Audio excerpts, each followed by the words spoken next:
This is our coffee flow diagram, and we're gonna start at the roasting process.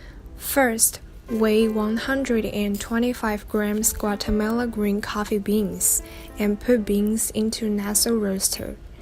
We set 20 minutes for roasting time. We can see as time goes by, the beans color changes and gets darker and darker, from pale yellow to dark brown. After finish roasting, we wait for 3 minutes to let beans to cool down, and then weigh them again. As a result, we get 105 grams roasted beans totally. We can see the total energy usage for 20 minutes roasting is 0.19 kWh. Second, we put 80 grams roasted beans into grinder and set size 10. As a result, we get 80 grams grind beans. First, we put 1,215 grams cold water into the boiler, and then we got 1,230 grams boiled water because vapor is 20 grams. Next, for the brewer part, we put the filter paper and 80 grams green beans, 1,200 grams boiled water into Clever Coffee brewer, and then we put the lid on and wait for 4 minutes.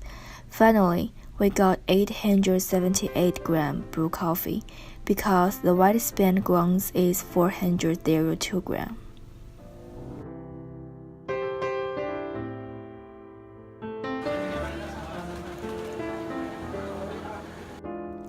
The logic we follow to minimize energy cost is to control electrical usage. For example, in spite of process of boiling water and roasting beans that must need electricity to complete, for other process, we can use other methods do not involve in electricity to complete them.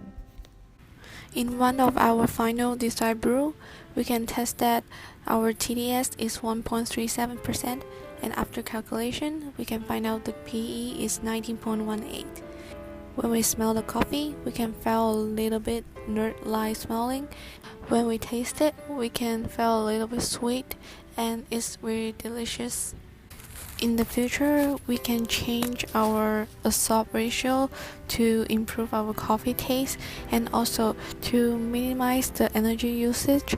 We can try the cold brew coffee so that we can save energy during the boiling part, because the cold brew coffee we don't have to boil the water and only use the cold water to make the coffee.